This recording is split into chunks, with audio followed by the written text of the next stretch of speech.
Hello, James. Hello, Maria. We are live for this week in events. How are you doing, Maria?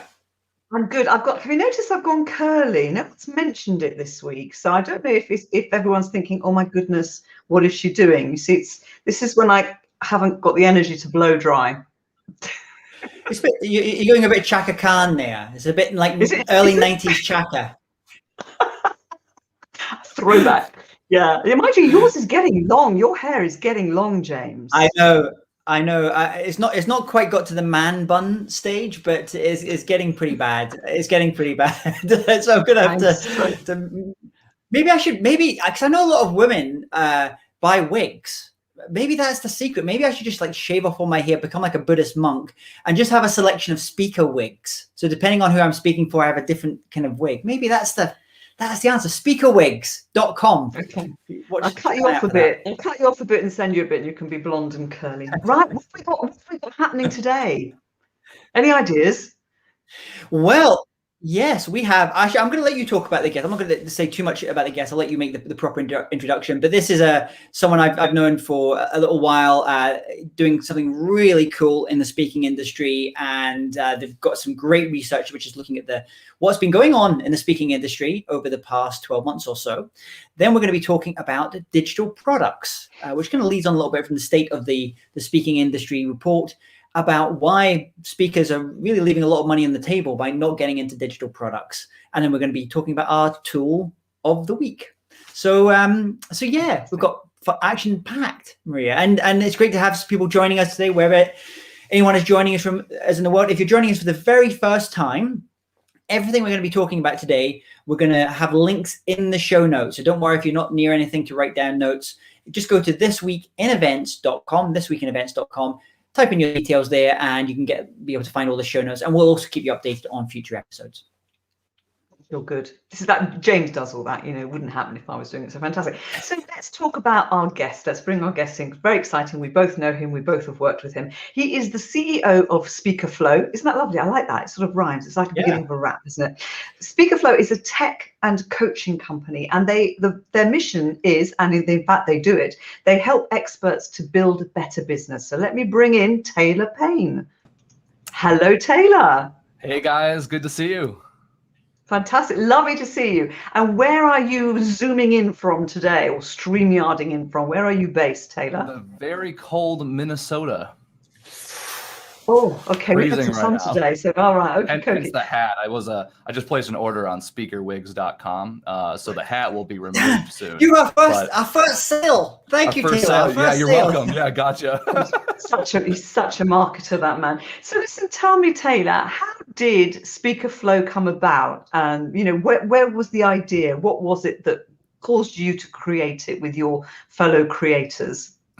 That's a great question. I think a lot of people, we kind of stumbled into the space. I came from a marketing background. I had run a digital marketing agency after some successes in sales and marketing in the past. And I put together a digital agency, and we got to work with a lot of small businesses, local businesses, some national ones, some e-commerce brands.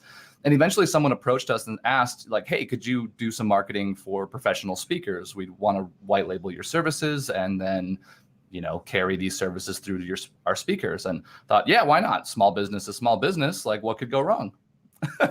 Mistake number one. And what was fascinating about marketing for speakers as a digital marketer, it's a very mechanical process, right? Like marketing it's a structured process when you've done it enough times in order to get leads, high quality traffic, and then bring them through the door. But what was interesting is, as a digital agency, we were spoiled with the companies we get to work with, because our job is to turn the digital faucet on. Once the leads are generated, they generally have sales teams and sales infrastructure and systems to be able to maximize those leads that we were sending them, and convert them, and indicating that we were successful and they kept us around. But with speakers, we would turn on the digital faucet and no sales would happen. And naturally, marketing and sales, they kind of get thrown into one bundle for people. So they're wondering why the marketing efforts weren't working. And I didn't know why the marketing efforts weren't working. From a conversion perspective, it seemed like everything was going great. But when we got into it, what we found is that most often people didn't have the business systems to support the lead flow, the follow-up, the reaching out, and this is just from a digital perspective. We're not even talking about outbound measures, right? Outbound efforts to generate sales. None of that was going on either.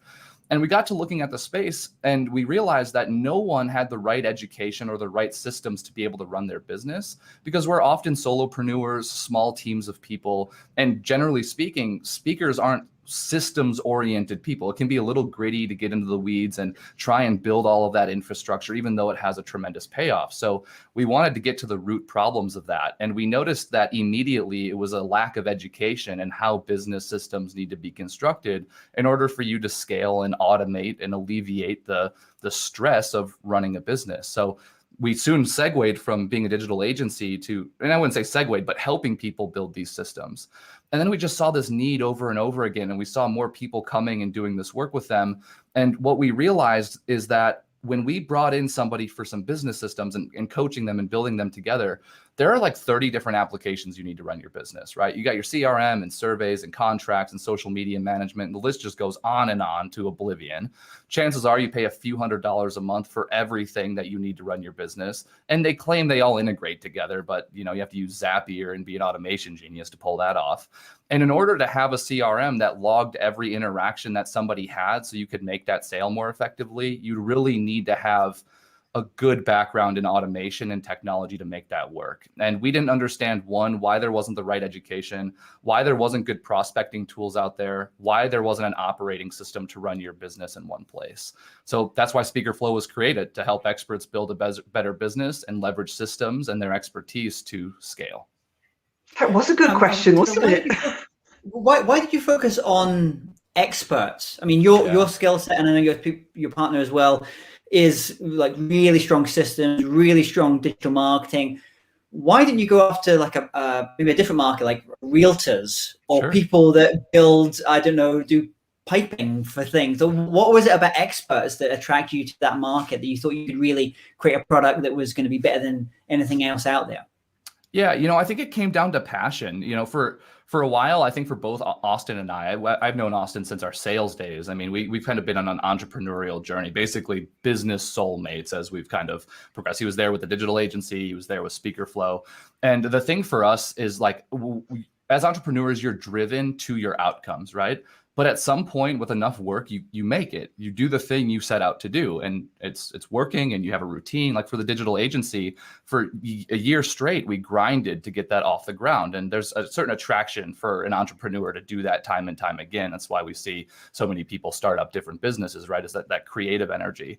But once it starts rolling, you're like, okay, now what? Because the business is doing the thing, and you have the systems, you have the people, and it's just running. We weren't passionate necessarily about helping home builders and roofers and realtors. I'm real happy for those people. I'm glad there are people out there building homes and selling them and repairing them and all of that stuff we get to work with. But experts are unique. They're very passionate about what they do. They all generally want to have an impact on the world. They have a great message to spread, and they're willing to do the one thing most people would rather die before doing, which is getting on stage and speaking in front of people. And because of that impact and that passion that they have, we thought, man, it would be incredible if we could have an impact on these people. We get to work with incredible minds in the space. We get to work with people who are really on a warpath to change the world. And if we can just make them a little bit more impactful in their business, and then do that for hundreds, thousands, tens of thousands of people, it's kind of a way that we can contribute to the betterment of our world. And it comes from a deep-rooted passion of helping those people out, being successful in that path. I love your passion. I feel like I'm in the middle of a Coca-Cola, that 1970s Coca-Cola Teach the World to Sing, because it was great. Because often as speakers, we kind of get into our own little thing, but because you work with so many different experts, thought leaders as well, you're supporting, you're creating that leverage, that 10x effect in a much bigger way than maybe some individual experts and speakers. So kudos to you for that. Yeah, I'm so passionate. I love your passion. Really, I mean, I feel energized and excited about tech now.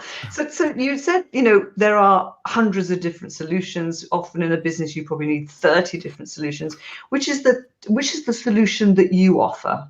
Yeah, so we offer a couple of them really, and I say a couple, but really at its core, we have a prospecting mechanism, a tool to be able to have sales intelligence. For a long time, people have got lead lists off of Fiverr, done the spray and pray approach to generate sales, or they let bureaus and agents govern all of their revenue. Which, Maria, as you know, we love bureaus, we support them thoroughly, we love agents, but as the rise of the internet, online presence, digital experts, and so on, experts, I'll put in air quotes, come into existence, bureaus have had to get crafty in making sure they're only working with speakers who have had a proven track record, who truly solve problems for their clients and aren't just a self-proclaimed speaker. Which means in order to even be represented by a bureau or an agent, you need to have a proven track record of success. And you need to have that foundational component of your business so that you're not relying on other people generating your revenue streams. And so we realized that why people weren't prospecting is because, again, poor education, but no tool to be able to do that, to find leads, to find events that have actually paid speakers in the past, to do competitive research, to reverse engineer their contact information, and more importantly, find information that's relevant to them. So you're cutting through the noise and you're reaching out in a relevant way. So that was problem one that we wanted to solve. Problem two was the CRM, and we branded as a CRM because most people know that's what they need in their business. What most people don't know, though, is the CRM should be the hub to your entire business. And every interaction that happens in your business should be logged there. So if they take a survey, it should be in the CRM. If they sign a contract, it's in the CRM. If they get an email newsletter and they click on it, it's in the CRM. They follow you on Twitter, it's on the CRM, right? So because this is meant to be the hub of every interaction you've ever had. And like I said, it was tremendously complicated to do that in the past. So we basically bundled a custom CRM for experts, so they don't need to spend hundreds of hours customizing it, around a suite of 40 applications to run your business in one place. And because they're all developed under the same coding language, they all integrate with a click of a button. So all of those handoffs can be there, and you don't need to have that wizardry or that full-time person working on your systems for you. We can democratize the ability to build business systems. So with CRMs, that's a word I think if I ever go to a party and someone comes up to me that I don't really want to speak to, I just have to drop the word CRM in the conversation. That's exactly and right. I have no problems any longer. Yeah, we make a lot of friends that way, in fact. But it's one of those questions when if someone asks you when you're entering a new country for the first time you go to immigration and they ask you, so what's your job? And you say, we build, we're involved in CRMs. Like you never get a second question after that. It's like, no. on you go. Like, so CRMs, but why shouldn't someone, maybe a speaker that's watching this just now, they may be just using let's say, Excel spreadsheets. They may be finding leads in different places, different opportunities, adding to Excel spreadsheets.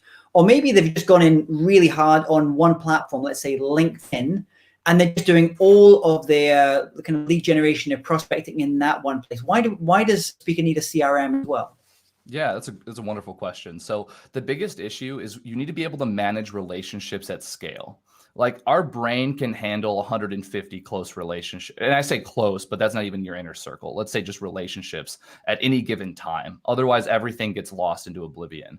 But if we know anything about running a business, sales and getting in front of people is a numbers game from either an inbound or an outbound perspective. Like if you're generating lots of traffic to your website, you might get 5 contact form inquiries for the 40,000 page views you're getting to your site every single month. You have the volume that yields to those bookings, right? For sales, it's the same thing. You need lots of outreach. You need to keep track of a lot, and you can't maintain that mentally. And there are some great tools out there. Like, for example, you could just have a task list running with your Excel spreadsheet to keep on top of it, or the same applies to LinkedIn. But the challenge is you're going to forget all of the touch points you had with somebody, because the average number of touch points before somebody comes back to you and says, hey, I'd love to have a conversation, 7 to 12. Not only that, most people stop at touch point 2. So if you're using an Excel spreadsheet or LinkedIn and your resistance to continue following up because no one wants to be a pest or a used car salesman and they're not really sure how to add value to their outreach, they're going to stop before touch point 7 anyway. So you don't have a system that's holding you accountable to getting those tasks done. I mean, imagine a world where like every time you had a new lead, the same 14 touch points got added for every single person that told you what to do every single day. You did it, and you were constantly converting those into meetings and conversations because something was holding you accountable. And that's just one element of why a CRM is helpful. I mean, we're not even talking about the data perspective. My background is in science. I come from a mindset of prove yourself wrong using data, basically, which in essence has really contributed to my personal success and something that I try and teach other people. If you can make data-driven decisions, then you can scale your business much more quickly than just trying to figure it out. A good example of this: if you're a speaker, chances are you will speak to different industries at different points in time, right? I think we can all agree to that. Well, if you're prospecting, maybe you're prolific in healthcare and insurance and maybe a little bit of banking. So you're prospecting, you're going through those three industries, you have a few inbound leads coming into, you might want to know how quickly healthcare converts versus insurance versus banking and at what fees. Well, CRM can tell you that with pre-built dashboards. It can say, these are your lead sources, this is your conversion rate, this is how much on average you've made from them. And if you realize, oh, I've been focusing on banking for the last 2 weeks, but they're converting twice as slow for half the cost versus insurance or healthcare, why would I continue on that path? Right? You want to course correct in order to bring in more revenue to be able to scale your organization. And while most people, it's easy for us to have a conversation about that type of data. And it can be like, I don't even know where to start with that. That's the end goal of having a CRM. Is it's not a glorified spreadsheet. It's a data-driven tool that's living, that allows you to forecast, allows you to adapt, allows you to manage a team, and allows you to manage relationships at scale. That single point of truth. Yeah. Wow. Great. I love that. I love that data-driven decisions. You'd be a great speaker, Taylor. I have to talk to you about that separately. So listen, tell me, so there are so many CRM options out there in the world. And I know, and I'm not going to mention the one that we've used for years because I don't want to sort of, name names, but I know that the CRM that we invested in, it's not yours. I didn't know about yours, does so much more than we actually use it for, but we're paying for all of that and we're using this because we don't need all of that and we use it. So what advice can you give to people around choosing the right CRM? So you're not, because once you're in, it's a lot harder then to come out and change again, of course. Definitely. I think the first thing we need to address is the mindset of going into a CRM. Like, it's okay to have a Ferrari and only use the unicycle. You know what I mean? And then get the bike, and then get the trike, and then add a motor to it, and then put a box around it. And then eventually you have a car, and then you get to the Ferrari. You want something that you can grow into, and that's perfectly okay. That can be kind of concerning though, because you're paying for all of this stuff, right? And it's expensive and you're not using it. That's where things can get a little bit of an issue. So you want a CRM that is almost like a shell for you and your company. Imagine yourself as a hermit crab, right? You're finding a new shell to grow into, basically, because you don't want to spend your time migrating year over year to a new product. I mean, 20% of data is lost in every single migration. Not only that, how much time does it take to migrate from one platform to the other? So if you have to do that once every year and a half, every 2 years, you lose 20% of your data. You spend the 20, 30 hours of your migration time. You spend another 100 hours learning and mastering the next tool. Imagine if you just spent that 130 hours selling or marketing or creating contact or developing relationships.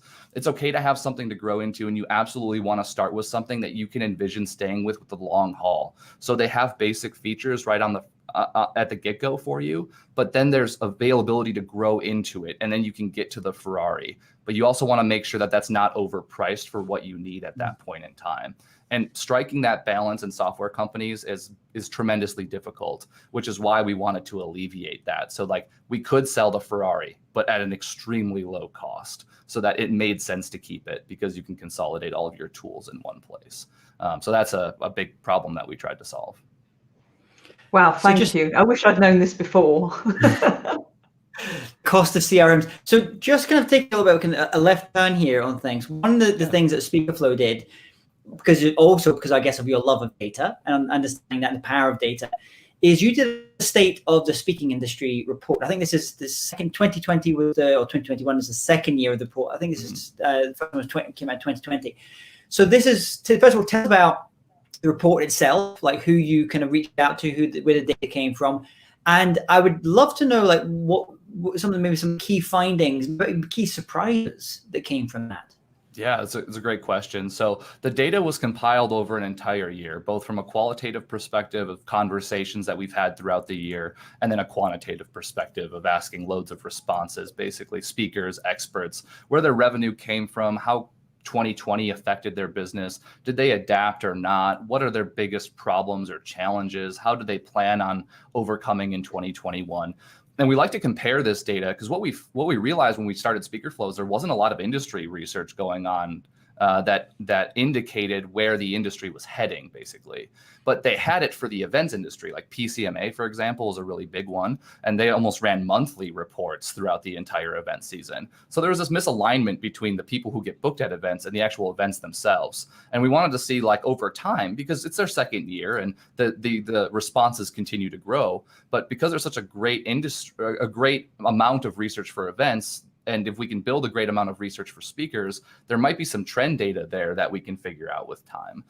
So that's kind of the inspiration of the State of the Speaking Industry report. And we're really trying to uncover what's going right, what's going wrong, and where are you heading as it relates to your expert-based business.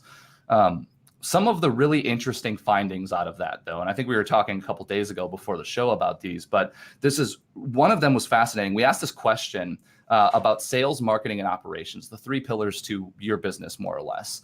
When it comes to sales, how confident are you? When it comes to marketing, how confident are you? When it comes to operations, how confident are you?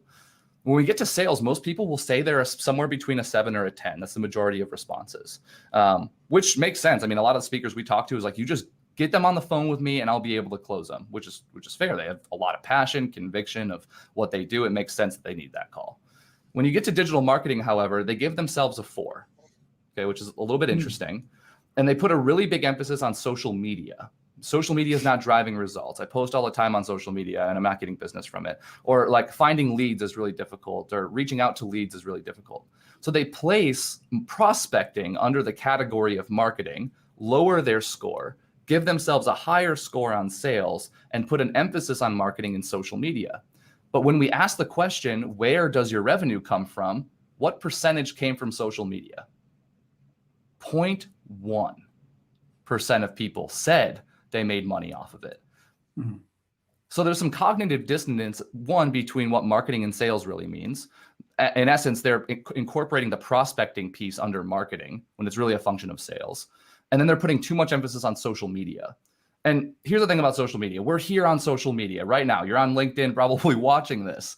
That's not a problem. But when it comes to social, you want to put 80% of your effort into one platform, 20% into the others. And then from that main audience you grow, then bring them across your other platforms. And social media is a social proof mechanism. You can still do sales, prospecting, and so on through LinkedIn. I'm strictly talking about the content you post, people coming to you as a result of social media. So there's a lot of focus in the wrong places when it comes to revenue generation, based on what the report was telling us. I think that's interesting. You said that, this idea of, we think about that kind of suite, or let's say marketing, which is generally, if you think of maybe as a funnel into sales. I know it's kind of simplified version of it. I always think of social media, like right at the absolute top far end of that funnel, of the marketing funnel. And no one pays or very few speakers pay much attention to the bit lower down the funnel, like SEO, when someone's typing in keynote speaker, Tampa, Florida, or keynote speaker, Warsaw. Like, these people are saying, we want a speaker. It's like as opposed to the thing. So that kind of amazed me. I know, maybe I don't know if you feel this as well, but in our industry, there's a real bright, shiny thing. We were talking about Clubhouse earlier, as one of those kind of bright, shiny things. We love that because we're interested in the new and the interesting. But does it really drive results? What Taylor was saying, that kind of linkage between marketing and sales. I think it's about strategy, isn't it? At the end of the day, you've got to have a strategy. You've also got to know who your target is. You've got to know that the value that you bring, and then you've got to be consistent. You've got to show up consistently at a really high level. Work, business is hard work. You become an overnight success after many, many years. It's not. There's no such thing as real overnight success. There are, you see the handful of people that do this overnight success, and you think, I can do that too. Seriously, it's taken me 30 years to be this successful, and it probably take me another 30 years to go to the next level. It's hard work. You do have to put the effort in. And if you've got systems, you reduce the time it takes and you will get further. Absolutely. Yeah. So I love that. So Taylor, we have to ask you, because I know you're a regular viewer of our show, of course. And you're a techie guy, and James and I love gadgets. We love technology. We love apps. Do you have an app you particularly love? Yeah, absolutely. I mean, my favorite one right now, it's actually for the phone. It's called Filmic Pro, Filmic. But it basically allows you to turn your iPhone into a true HDMI through camera, because the phones are so fantastic. And you can just plug that right into a switcher, use it for a second camera angle, record a course without all of that video stuff being on the iPhone. It's incredible, great effects, and it's $10, and it just turns your phone into a fully functioning DSLR, which is quite impressive. That's been my favorite. Wow. Most recently. And that's great that it's $10, because James always has expensive taste whenever he has an app or a tool. He does, he's still got the highest one for. Anyway, listen, thank you so much. It's been a pleasure. We could talk to you all day. I never thought I could talk to somebody all day about CRM, but I actually could. I'm so glad. Thank you for joining us. Yeah, thanks for having me, you guys. It was great to be here. Wonderful. Now, what we're going to do is, Taylor, great information there as well. We're going to have a link. If you go to thisweekinevents.com, just enter your details there. You get a link to all the show notes, which includes links, obviously, to SpeakerFlow, links to the state of the speaking industry that we just spoke about there. That great report, fantastic report. And also, we're going to have a link to Filmic that Taylor just mentioned, and any of the other kind of things we've been talking about today on the show. So thisweekinevents.com, head there just now.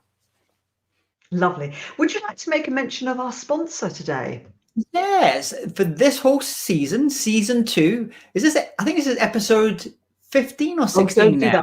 That. You do that to me every time. I don't count.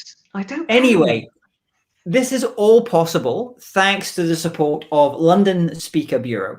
London Speaker Bureau are the world's only global speaker bureau. They have offices in 18 countries around the world. They work with the creme de la creme of the speaking industry. So if you're watching this just now, you're planning an event, virtual, in-person, executive briefing, and you want to bring in a fantastic keynote speaker, virtual speaker, maybe even virtual MC, then go to www.londonspeakerbureau.com. Awesome. Lovely jubbly. So listen, we want to carry on the theme of technology, and specifically digital, and just talk about digital products for speakers, because one of the things that came out of that report was the fact that speakers are leaving money on the table by not having a digital offering. Now, you've actually done quite a lot in the digital space, haven't you? You've been one of the early adopters. Tell us what you have in your speaking business that is a digital offering. Well, one of the things I thought was very interesting in that report that they did, State of Speaking, is they asked what percentage where speakers' revenues come from. The majority of it comes from going on physically onto a stage and speaking. Only 3% of speakers are doing anything which is bringing in like online memberships, continuity, subscription revenues. That is insane, because if we think about speaking is a very high profit, but very kind of, you have ups and downs. It ties very closely to the general economic climate. But memberships are every week, month, year, you just get paid. And it's great. So I've been involved in online memberships primarily since 2010. I think it's the first membership we did.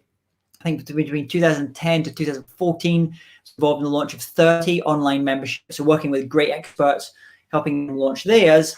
And then by 2014, I started launching some of mine. And so with the way I think about online courses now, they're more like almost like an entry point into a membership.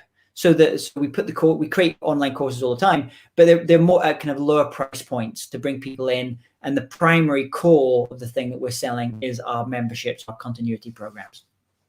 Fantastic. We've actually got a comment here from Shaquille. Hello, Shaquille. Thanks for that. I'm running my own webinars and multi-speaker online events, but was thinking about possibilities of hosting and emceeing other events. Super.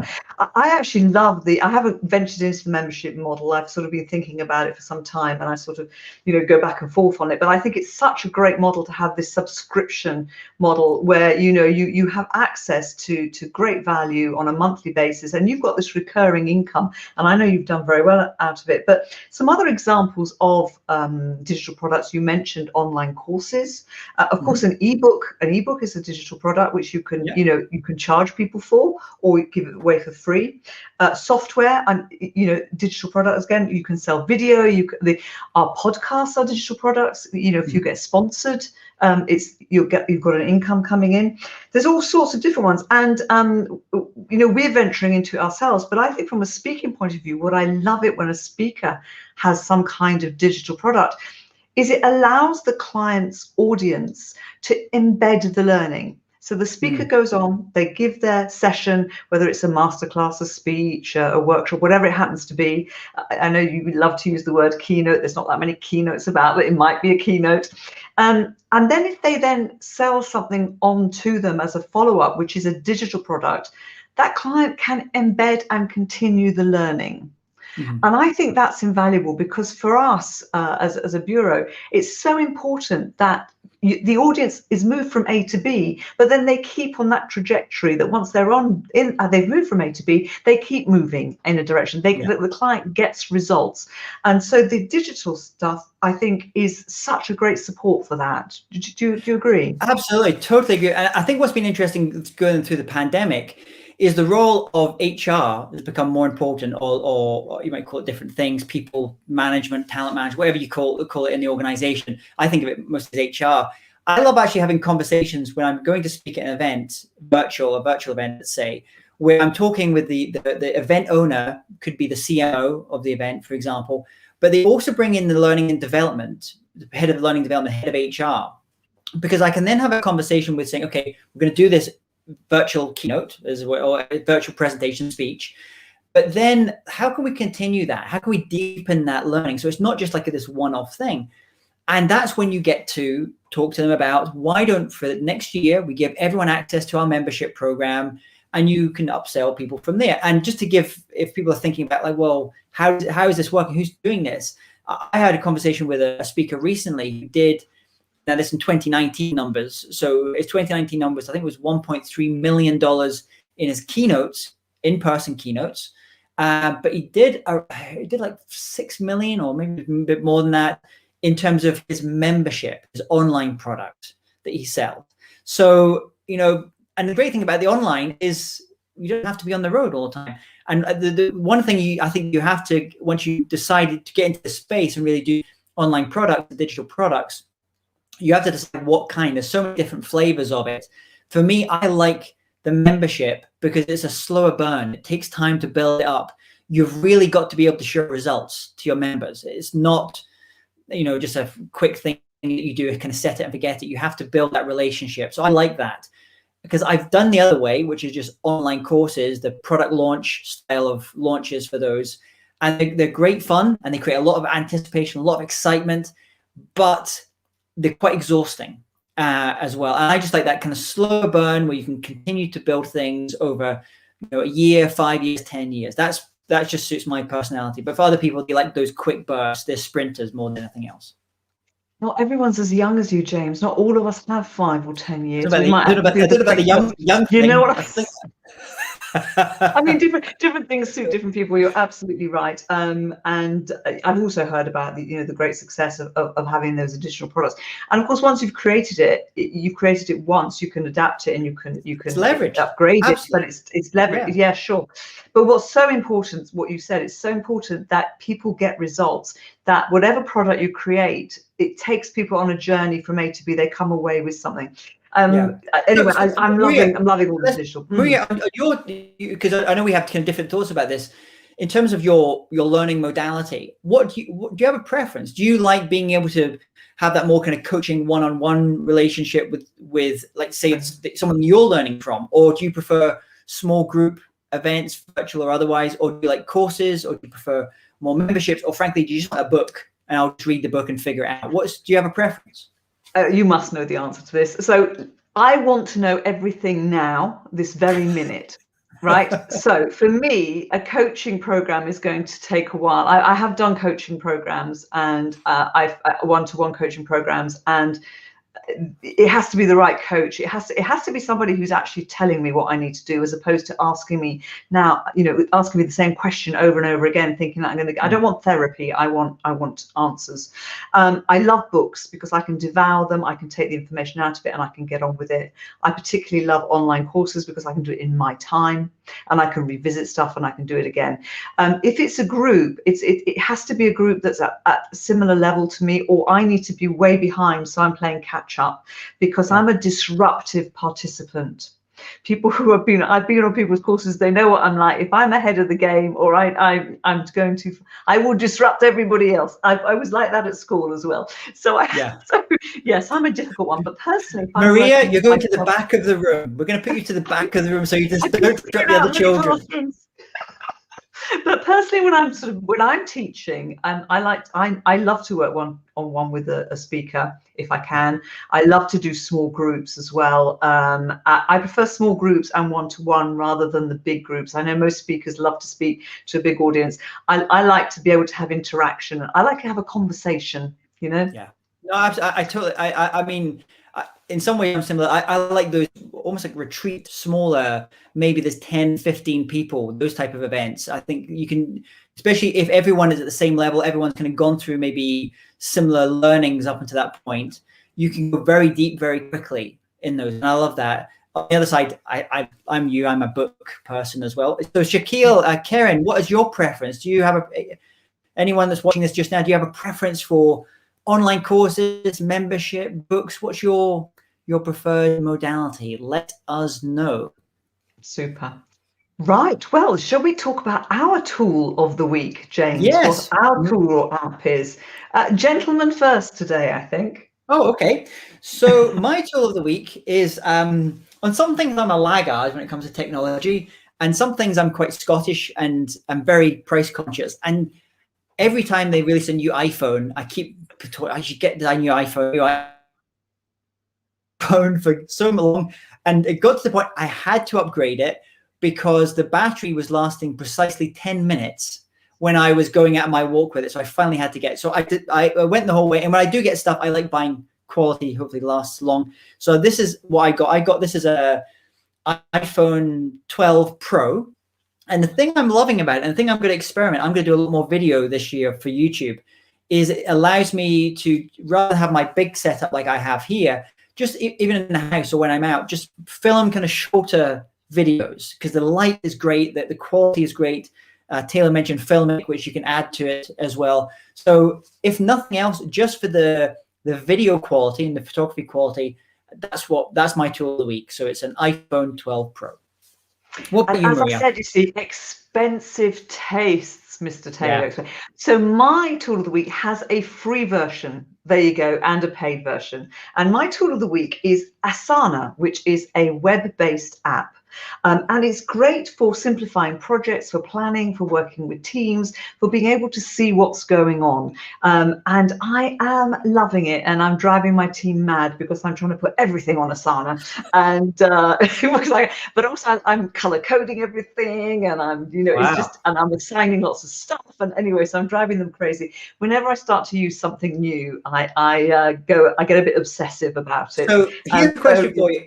What's the learning site growth like for the learning journey? Because like, we create these SOP, these standard operating procedures for my team, like how to find leads, how to do this, how to do it. We have these SOPs.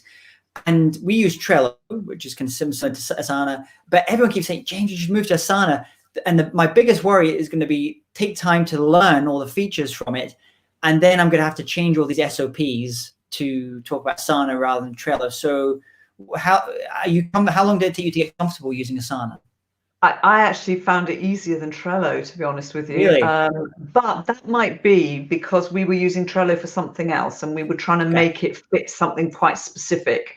Whereas, and I didn't shoot. So I said to Sean, actually, on my team, this is what we need to do, you choose, and I let her choose, and normally I do all the research and choose, and she chose Asana, and I think she chose rightly, actually, because in terms of the onboarding, it's been incredibly easy, it's really intuitive, it took very little time to learn. I loved it. But Trello and Asana are so similar. I think I would do a comparison to see, is there a benefit for you changing? Because if there isn't, why bother? There's not that much difference, I don't think, but I'm not an expert. If anybody is, let us know.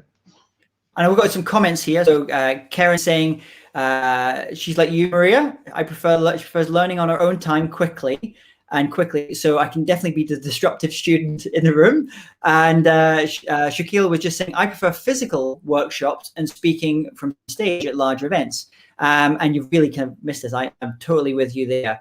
However, lockdown has forced online. And in fact, it's actually better to reach a bigger audience. Actually, this is actually the great thing. Because when I'm not going to say go back, because we go forward to this new time in 2021 now, we have both in person and we have virtual. So we can reach these massive audiences and we can do those kind of smaller groups. So I'm excited. I actually hope, I'm like you, Maria, I'm not particularly bothered about speaking in front of like massive audiences. It's nice, it's fun. But sometimes you can have a different relationship with an audience when you're in kind of smaller spaces. Absolutely. Absolutely. Well, James, it's been fun as usual. Yeah. I've learned a lot. I've actually taken loads of notes. And thank you so much. Lovely to see you. Thank you. Stay safe, everyone, and go to thisweekinevents.com. Check out all the links.